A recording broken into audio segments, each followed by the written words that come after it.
Wagwan people, welcome back to another video. So in this video, I'm going to talk about why the PNP should not win the next election. But before I start, I want to jog on a memory a little bit. Who remember this?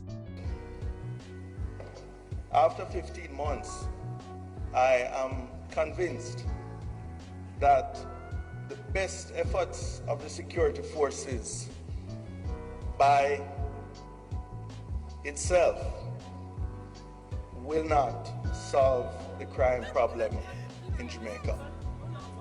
But it is going to take divine intervention, touching the heart of a wide cross-section of the society.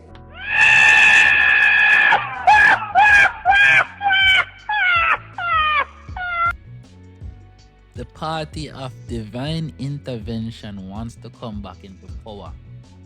The PNP had 18 years to fix Jamaica, to put Jamaica on a path of prosperity.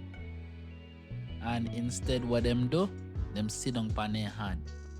Right? Peter Bunting, him take the national security job, get in there after months. The man has said, boy, he put up his hand and divine intervention alone I go fix Jamaica crime problem. But look at Andrew Holness as a comparison. Andrew Holness understand that there is a problem, and Andrew Holness start give resources to the security forces.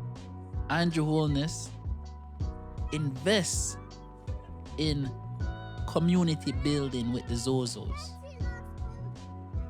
Andrew Holness start deliver on reducing the crime rate. Andrew Holness then go in there and Dr. Horace Chang then go in there and say, oh boy, divine intervention alone are gonna lower Jamaica crime rate. They go in and they realize that hey, we need better legislation. For example, the Firearms Act that Andrew Holness has passed and the Correctional Act. Right? He gave more resources to MOCA and CETAP. Those are solutions to problem. You understand? It's not about divine intervention, Mr. Bunting. It's not. So let's look at the PNP track record. Let's start from the 90s. Yes, the 90s. Let's go all the way back there to see how the PNP managed the Jamaican economy. Let's talk about FinSac. In the 1990s, under the PNP government, led by P.J. Patterson, Finance Minister, Omar Davis, Jamaica financial sector collapsed. Banks failed and credit unions collapsed. Homes was repossessed. To fix the problem, they created FinSac, the Financial Sector Adjustment Company. Its goal to stabilize the system, but instead of stabilizing the economy, it wiped out the middle class. Thousands of Jamaicans still carry the scars today. And they saved the banks, but they broke the people. Interest rates soared to over 50%, making borrowing nearly impossible. FinSac took over bad loans and foreclosed on 40,000 homes and small business. The middle class families were destroyed, and many have never recovered. Meanwhile, big players in the financial sector walked away untouched.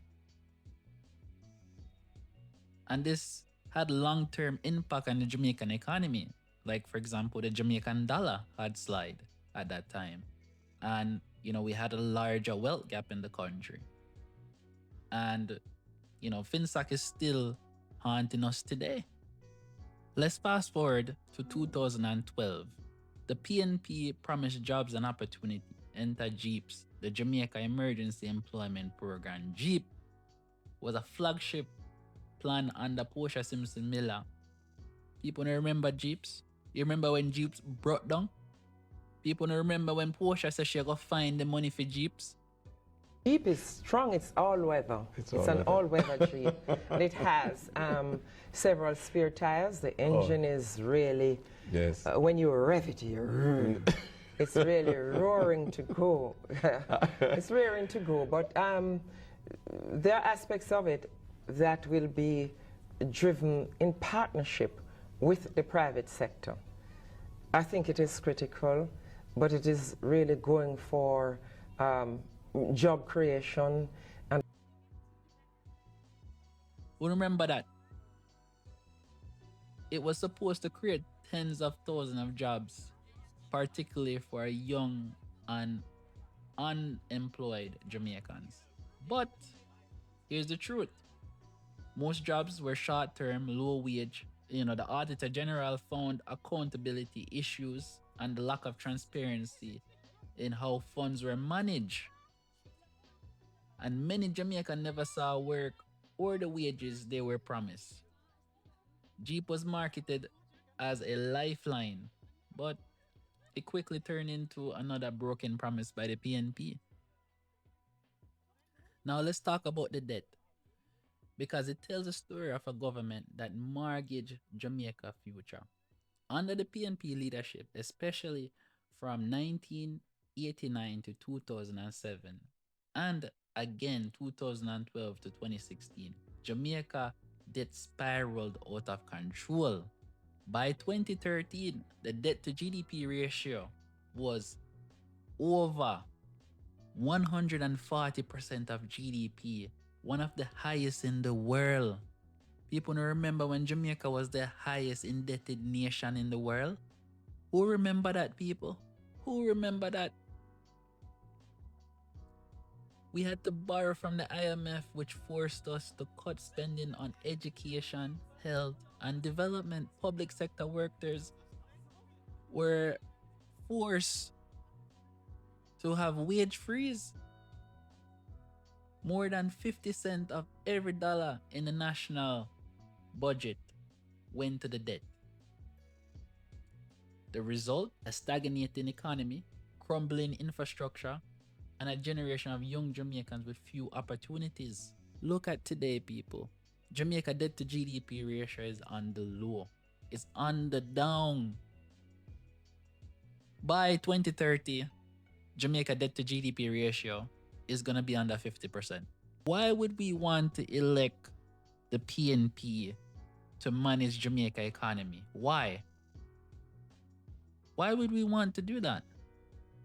Right? Because Jamaica had a high debt to GDP ratio, the government didn't have the money to invest in the police force. So that led to a high crime rate. Jamaica became known as one of the murder capital of the world. Under the PNP-led administration, the gangs flourished, communities were terrorized, and public safety declined in Jamaica. Who remember that? We still have that problem today somewhat, but it's getting better. You see now 2025, the crime is on the down low. I just saw an article the other day where they said Andrew Holness found 220 guns at customs. Right now, they put in new scanning technology at the ports, at customs, and they can detect the guns then before the guns then get on the street and start kill people. Andrew Holness deserve a third term. Keep him in there as long as him at work, people. Keep him in there. We don't need the PNP. We don't need the PNP. So let's talk about Mr. Marky Joe, Mark Golden. He's the former Justice Minister for the PNP. And he's a banker, attorney, and he's a long-time PNP insider. He was a part of the Portia-led administration, which saw the Jamaican debt to GDP ratio skyrocketed. He has no proven track record of growing the economy or reducing crime. He struggles to connect with grassroots Jamaicans and hasn't presented a bold national plan for transformation in Jamaica. The only person at this point that I see that offer a national plan of transformation is Andrew Holness. Andrew Holness has a vision. And when you hear Andrew Holness talk, you can see that he has a vision. But with the PNP, on the other hand, you can see them a beat around the bush. You know, them all tell us, say, them all create a program here, them all do this and them all do that. Come on, people. We can't keep falling for this trick by the PNP. We can't keep falling into them trap. The PNP need to go. They need to go rethink themselves and come back again. You understand? The PNP is not fit to run Jamaica. Because what's going to happen is more corruption, a high crime rate, higher unemployment. Under the PNP, they don't have a plan on what Jamaica should look like. They don't know. At least with Andrew Holness, he put plans out there. You see, do you guys see the plan for the Jamaica Parliament building that Andrew wants to build? The new Parliament building he's planning? Do you see the plans for the new highways in Jamaica? Do you see the plan for Vernon Field in Clarendon? Jamaica is on the move right now. Jamaica is on the move to become a logistics hub for the world. Andrew Holness is leading Jamaica into the right direction. We can't turn back now, people. We cannot turn back. We cannot have a FinSac again. We cannot have a Jeep again. We can't have crushing debt again. We can't have high crime rate again. And we can't have a leader that can't lead. We cannot have that. From now, we need to be on the upward trajectory, right? We need to go up. We can't go down as a country. All right. So if you like that video, please like and subscribe to the channel and leave a comment below, people. Let me know what you think. All right. Peace out.